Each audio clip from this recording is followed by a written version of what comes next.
Hello, my name is Dennis, but you can call me Dinosaur. I think you're a bit surprised to see my face, because usually I didn't show my face in the videos. But the explanation is easy. It's because I decided to make my channel to grow in few different directions. I will still be making long essays on the films, or series, or anime, don't worry. So in new videos you will see my face, and I'm starting new format too, reviews, which is now you will see because I watched Odyssey in the cinema, that's why I decided to make fresh review for it. Alright, let's roll!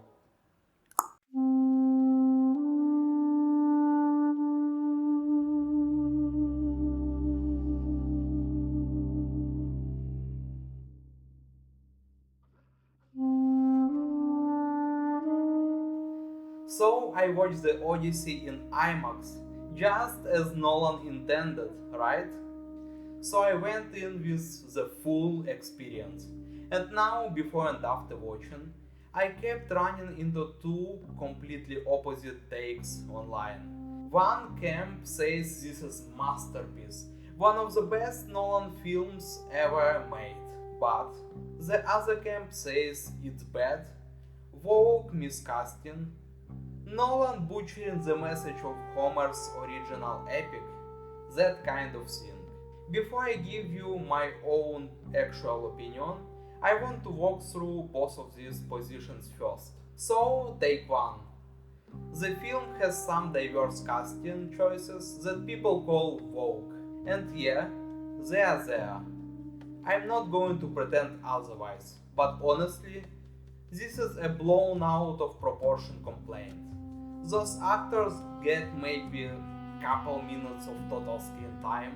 It's just not something that actually stands out or affects the film in any meaningful way once you actually watching it. Take 2.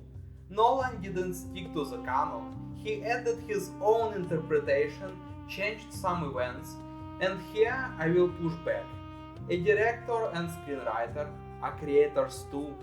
They are allowed to reinterpret a myth and put their own message into it. That's not a betrayal, that's just what adaptation is. Okay, so does that mean I disagree with both criticism and therefore the film is masterpiece and I loved it? No, not really. Here's the thing. Nolan does have his own idea here, but it's honestly pretty simple. War is bad, and there is a guilt and reckoning for what you have done. And we already saw this done better, done with a more nuance, in his previous film, Oppenheimer. So if it's not the woke casting scene, does that mean everything's fine on the acting side? Also no. The actors here simply don't have much to work with. Yes, the film is packed with events, Odysseus and his crew's whole journey back to the Ithaca, but by the end, we don't really get meaningful interaction between the crew and Odysseus, and side characters barely get developed at all. The actors are clearly trying with what they given, but what they given is seen, underwritten material. Take for example Odysseus' main companion on the journey. I don't even know what this guy's character actually is. No real arc, nothing. And honestly, pick almost any character in the movie and you will find the same thing. Flat, no arc, no real change over the course of the story. Even the protagonist, technically, he does get one change, realizing war is horrible during the fall of Troy. But after that, he's just stuck, carrying the trauma the entire rest of the film without any further development. Calypso doesn't land either. You don't buy her as a woman hopelessly in love with Odysseus.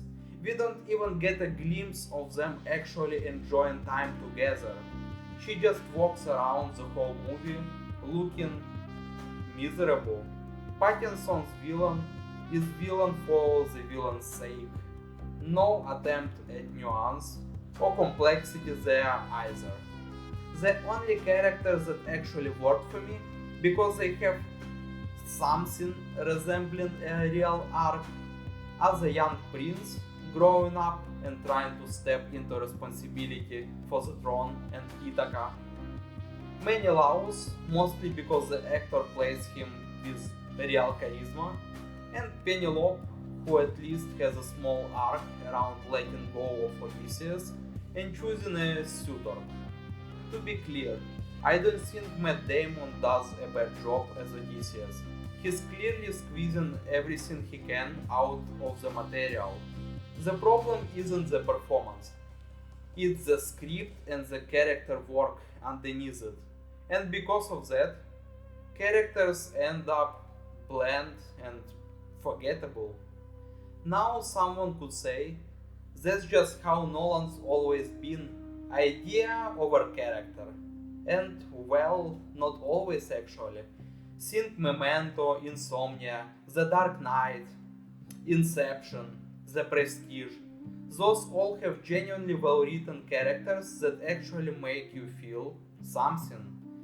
And even if you granted the idea that Nolan generally favors concept over character, the concept itself was always strong and well executed before. Here, everything's built around a fairly basic idea. The war is bad, trauma, guilt, and the execution of even that idea ends up clumsy. One more thing worth mentioning. There are moments pulled from the book that end up having zero actual impact on Nolan's version, like the fight against giants in silver armor. It plays as just another spectacle sequence, but it's not clear why it's even in the film. It just reads as one more thread that makes part of the crew flee back to the ships in panic, which honestly is how a lot of threads in this movie play out. Cut that scene entirely and nothing changes.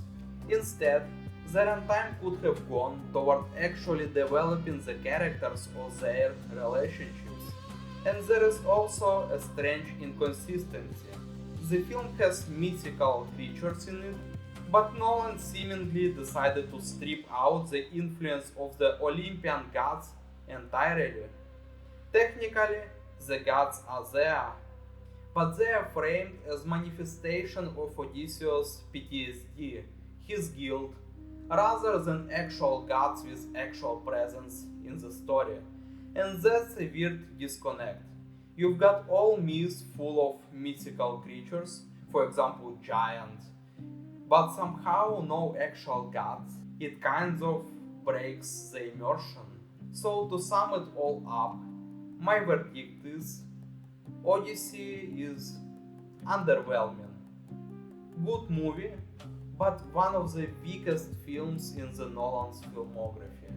Nolan usually delivers cinematic events, films that are either straight up masterpieces or just excellent films. The Odyssey is just a good film, that's it. By the standards of his filmography, it lands near the bottom.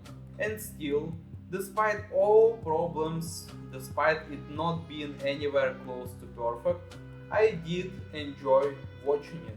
Because at the end of the day, it's still a good film, just not a Nolan level great one. Thanks for watching, and if you liked my video, please leave a comment, like or subscribe. Adios, amigos.